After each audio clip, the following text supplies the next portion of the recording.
देश की नई संसद में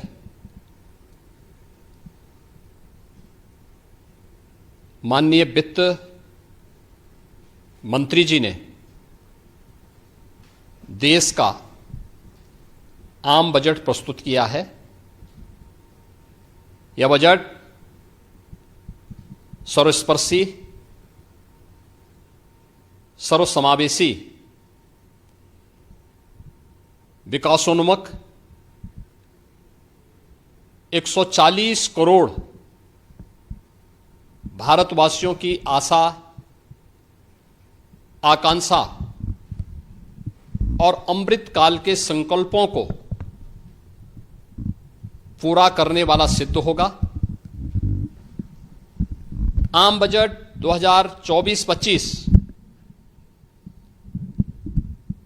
आत्मनिर्भर एवं विकसित भारत के निर्माण का एक आर्थिक दस्तावेज है। इस आम बजट में अंत्योदय की पावन भावना,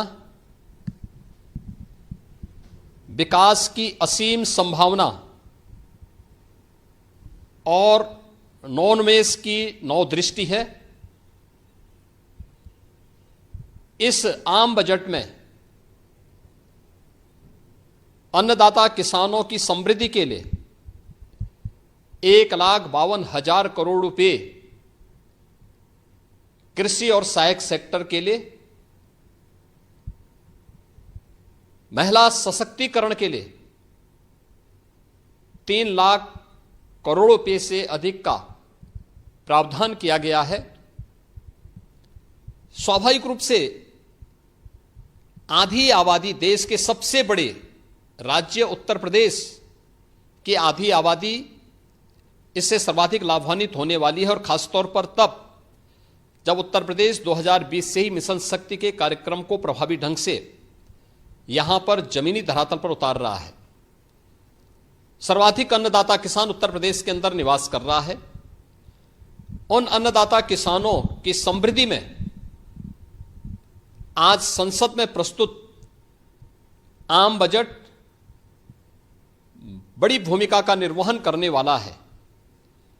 युवाओं के लिए लाखों नौकरियों के साथ साथ मध्यम वर्गीय परिवार के लिए प्रत्यक्ष कर यानी इनकम टैक्स में जो नए टैक्स स्लैब की घोषणा हुई है, ये सभी अभिनंदनीय है, स्वागत योग्य है। इस पूरे बजट को अगर मैं कह सकता हूं कि यह बजट भारत को $5 ट्रिलियन की इकोनॉमी में बदलने के संकल्प के साथ ही दुनिया के ग्रोथ इंजन के रूप में भारत की भूमिका को और विकसित भारत की संकल्पना को साकार करने का एक आर्थिक दस्तावेज के रूप में यह देश की संसद में प्रस्तुत किया गया है। इस 140 करोड़ जनता जनार्दन के लिए समर्पित, उनकी आशा, उनकी आकांक्षा और अमृत काल के संकल्पों को पूरा करने वाले इस बजट के लिए मैं आदरणीय प्रधानमंत्री जी के प्रति आभार व्यक्त करता हूं। माननीय केंद्रीय वित्त मंत्री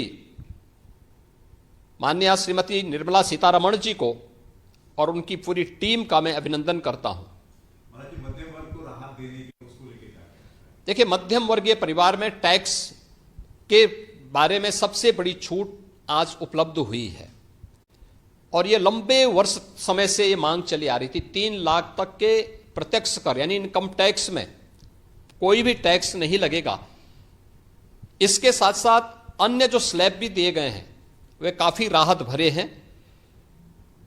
अलग अलग सेक्टर के लिए जो प्रावधान किए गए हैं, गांव के लिए, गरीब के लिए, किसान के लिए, नौजवान के लिए, एमएसएमई सेक्टर के लिए, ये लाखों नौकरियों को क्रिएट इससे होगा। इंडस्ट्री के लिए जो प्रावधान किए गए हैं, मुझे लगता है ये सभी स्वागत योग्य हैं, और नौजवानों के लिए, समाज के हर तबके के लिए, महिला सशक्तिकरण के लिए, अन्नदाता किसानों के लिए सभी तबके के लिए जो कुछ भी प्रावधान इसमें किया गया है, मैं कह सकता हूं कि यह राम राज्य की अवधारणा को साकार करने वाला एक सर्वस्पर्शी, सर्वसमावेशी और विकासोन्मुख बजट के रूप में यह मोदी 3 का यह पहला बजट जाना जाएगा।